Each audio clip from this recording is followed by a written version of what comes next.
Hey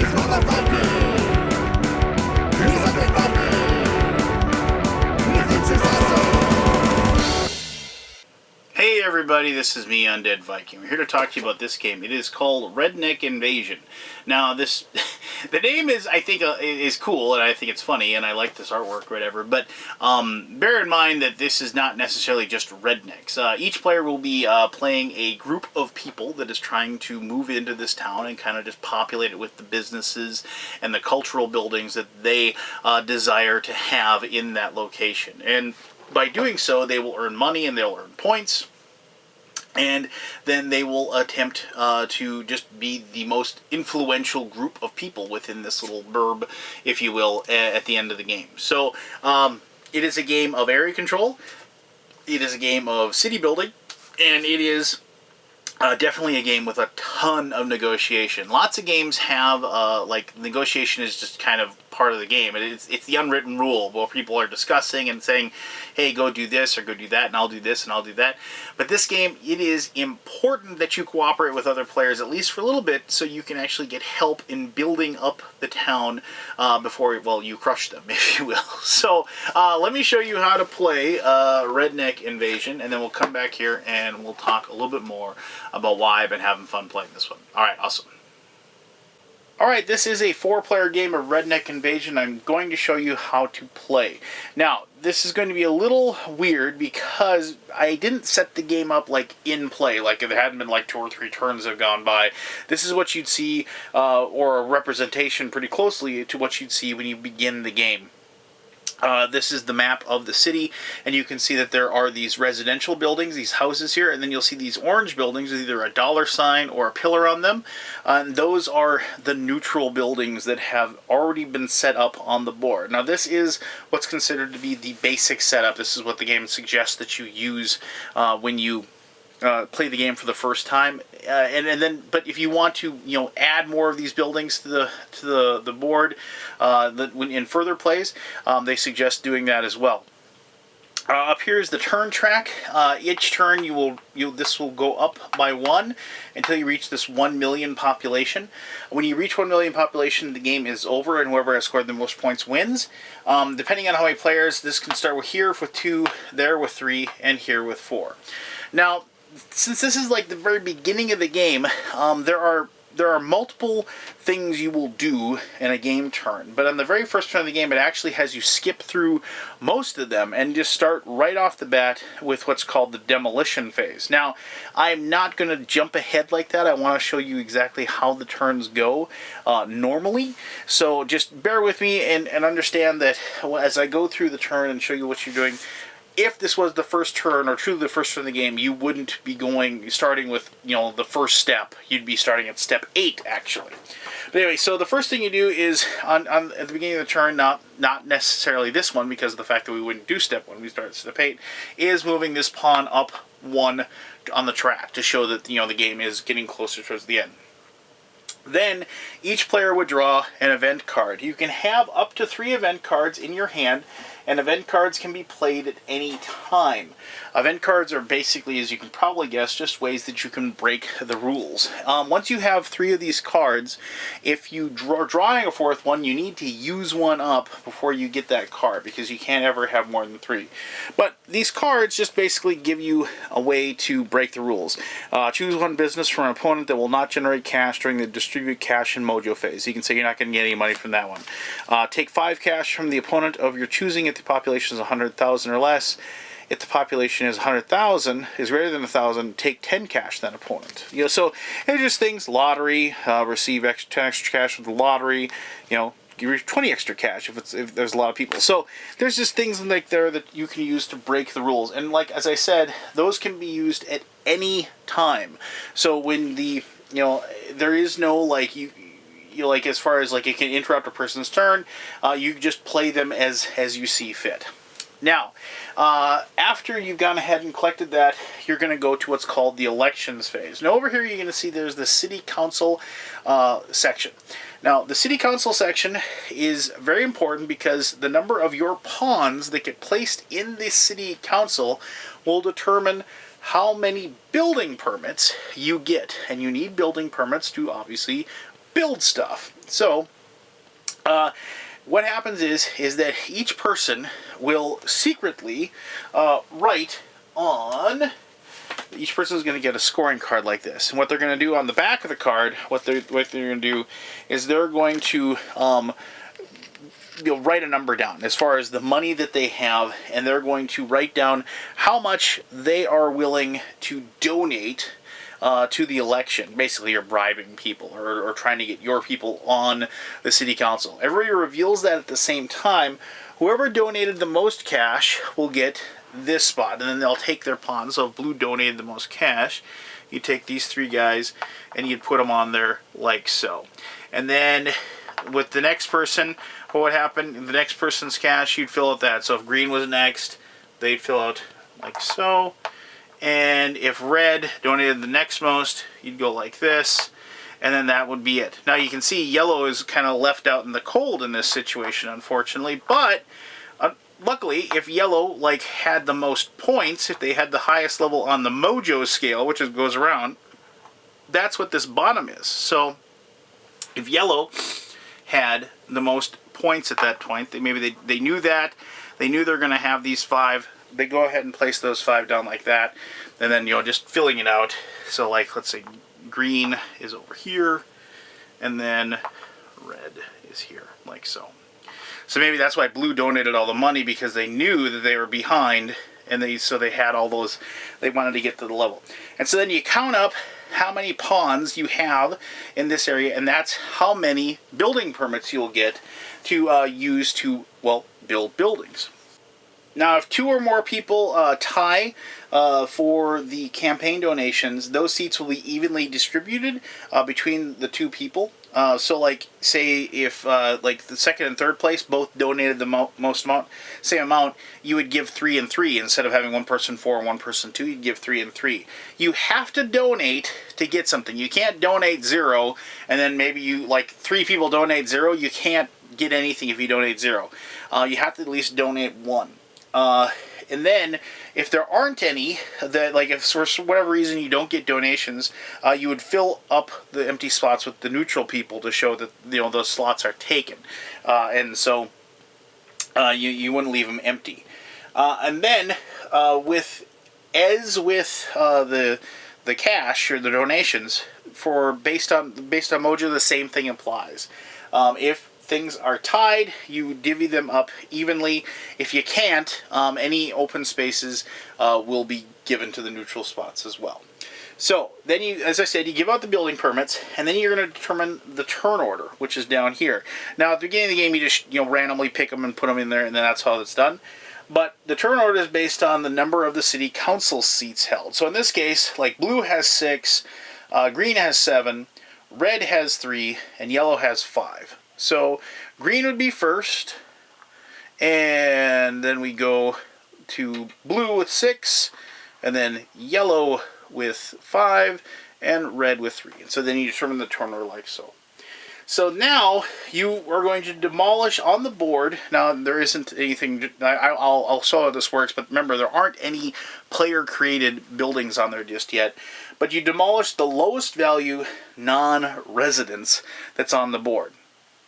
Now, you determine the value of the buildings by the total amount of cash required to build the building. Now, that might not be really apparent to you, but you can see, over here, the barrio is the cheapest, and then this next, and so forth, until you finally get to downtown. And downtown costs the most. You can actually see the representation here. So, here it is, if you built a 1-spot place, that would cost 2. If you built a 2-spot place, that would be 4. If you bought a 3-spot or a 4-spot place, that would be 8. Now, if you notice, here in the second level, a second, the cost for a 2-spot one is 8 as well. And you'll notice here, and when you get to this middle town here, a 1-spot one, a singular spot like this over here, is also worth 8. So you might have a situation where the cheapest or a building might actually tie with 3 different spots. So a big building here is worth 8. the one with 2 here is worth 8, and one in one spot is worth 8. Now, if you have a tie for the cheapest building, then the person that with the most council seats gets to pick which one gets destroyed. Now, obviously, they probably won't destroy their own. They'll pick on somebody else. Now, remember, the residences can never be destroyed because they're in place and they're in play for the rest of the game. So now you actually get into your turn. And what happens on your turn is, in turn order, each person will go through the demolish and build phase. You can build just by paying the price for that location. And it's just so, like, if you wanted to build a spot right here, like a big 4 spot, say green wanted to build this big 4 to raise money, and they wanted to build a 4 spot right here. So what they would do is that the 4 lots, the price is 15, and you just place it down like so, and then you pay them. You'd have to pay the money into the bank, and then you place that down there. Pretty simple, right? And then the big thing is that, you know, it's like the reason you do that is because you want to have the payout. So in this case, and it might be tough to see, but the payout for to one person for paying 15 is they're going to get 20. Now, if it was money, you're going to get 20 money back. And remember, if you build that, you're going to get that every single turn as long as it doesn't get destroyed. Or if you don't build it with money, you can build it with this, and then it's worth points. It's worth mojo. And so then you'd earn points. It still cost you 15. You still have to pay money to build it.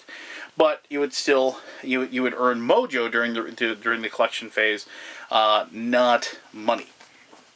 Now, the other thing that you can do is, if you wanted to demolish a building, say, instead of building that there, they wanted to demolish this building. So, now actually what I'm going to do here is I'm going to show you 2 different possibilities. So, here's a neutral one, here's a one that's owned by somebody else. If you want to demolish another building that's already there and take over the spot, not only do you have to pay to build it, the normal amount, but you have to pay the person that owns the building the amount of money that it's worth. So if I wanted to destroy this building from Blue and place my own there, I'd have to pay Blue $15 in order to place that there. Also, because you're saying, well, why wouldn't I just do that constantly? Because it only costs 15. You have to then pay that again to the bank in order to do it as well. So it costs double, basically, to do that. If it is the neutral building, you pay that to the bank as well. So you're paying the bank twice, basically, in that situation.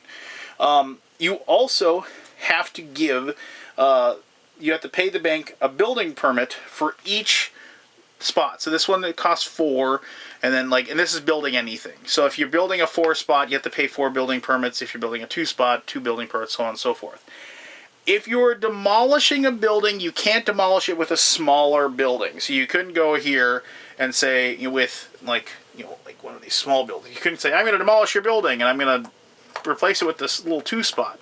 You have to build the same level of spot. You can demolish a building with a larger building, however, and then take over that spot like so. And then there could even have been, like, say, these 2 here, and then you can demolish it like that. And you can process, and demolish it, and take over both those spots. But then you have to pay that money, for each one that you destroy. Now, here's where the kind of the fun begins. As you're building these, going through the turn, you're making your choices as far as paying your building permits, paying the money, and building the spots. Well, first of all, one thing, also, all building permits that you can sell building permits back to the bank for 2 money, which is something you'll do, especially early in the game. But you can't buy building permits from the bank. If you get jammed here and don't get enough building permits, you can't do what you want, you might end up in a situation where you are going to work with somebody and say, let's build a building together.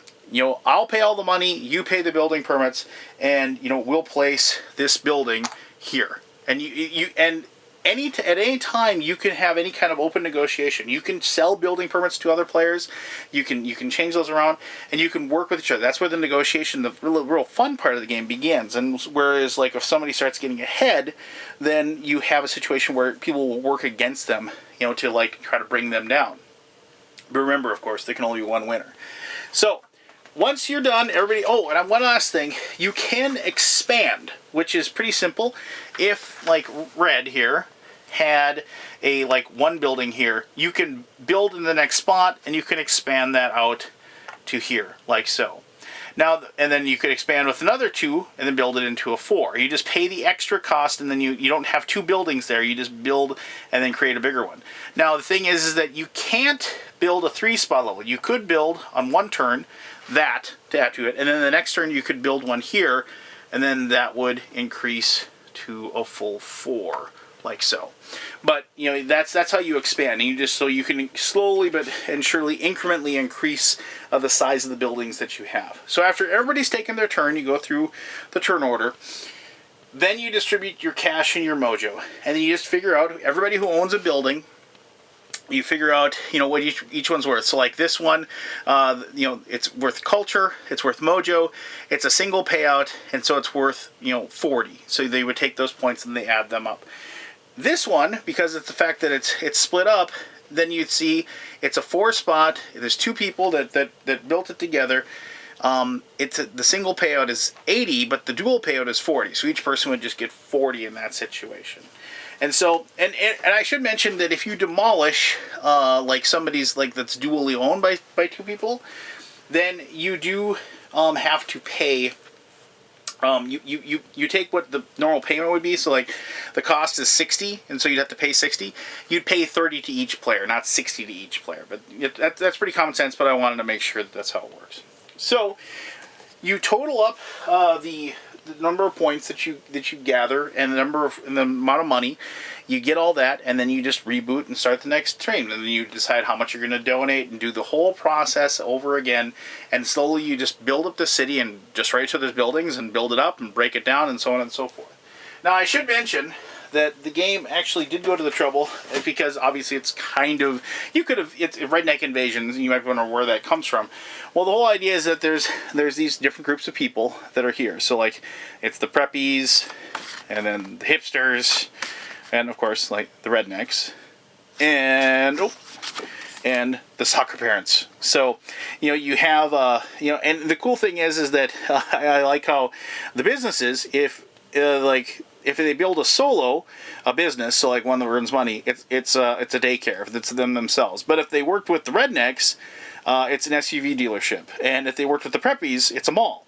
Whereas in cultural institutions, it's a school, but, you know, with the hipsters, it's a food truck lot, you know, so things like that. So it's kind of cool. You know, and it adds to the theme, and it makes it kind of funny. And we definitely, when we played this, depending on who we were, we definitely did act our roles out, if you will. And it does add a different level to the game.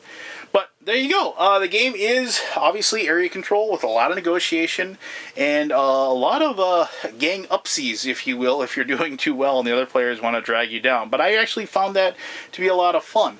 And, you know, it's one of those things where you kind of have to maybe wait in the reeds a little bit and take your time and make sure you strike out when it is most beneficial for you. But let me talk more about the game in my conclusion, which I will do right now. Alright, thank you very much for sitting through the gameplay portion. I hope you have a good idea of how to play Redneck Invasion at this point. I did forget one thing, and I apologize for that. In the game, there are actually two ways to win. You can get to the end of the game when the population hits 1 million, and when that happens, whoever has the most points, the most mojo, will win. But there is actually a way that you can win if you can pull it off, and this happened once in a game. I didn't do it, but once. If you can hold 11 seats on the city council in 2 consecutive turns. The easiest way would be like having the most points and donating the most money. If you can do that 2 consecutive turns, you can finish the game early because you've kind of controlled the town. You've put your people on the city council, and now you're in charge. And so I apologize, I forgot to mention that during the gameplay, but there is a separate way that you can actually win the game, like so. So, you know, the best part about this game for me was, and if you've watched my videos before, it is the open negotiation. It is the fact that table talk is expected in this game. And I'm not talking about like the latest movie you saw, or like, you know, whatever Doctor Who episode you're gushing about at that present time. I'm talking about like discussing the game and trying to convince people to, like, hey, you know, it's like, I'll sell you these 3 building permits if you give me 14 bucks or whatever, or go in here and I will pay you 20 bucks if you give me those 2 building permits, and then we can both own this building, you know, and things like that. And like trying to convince other people, it's like, we need to demolish Jason's building over here. It's earning him too much money. It's earning him too much points. And if we don't do that, we're going to lose. And so, and then you being Jason, not me, obviously, but Jason's like, whoa, whoa, whoa, whoa, I got a better deal for you. You know, I'll not only will I give you 4 building permits, I will actually give you 40 bucks if you will go ahead and demolish his building over there. And I don't even want the building. You can have the entire building. I'll just give you the money. You know, so it's stuff like that that like makes the game beyond the game, if you will. And I like games where I'm able to wheel and deal with my friends. And not, you know, and negotiation games, it's one of those things where it kind of it's a kind of a double-edged sword with me a little bit, because I tend to think I'm pretty good at them, but then what happens is usually one of the first things that happens when a negotiation game starts is like everybody else is like, all right, we all agreed Lance isn't going to win? All right. You know, and I'm like...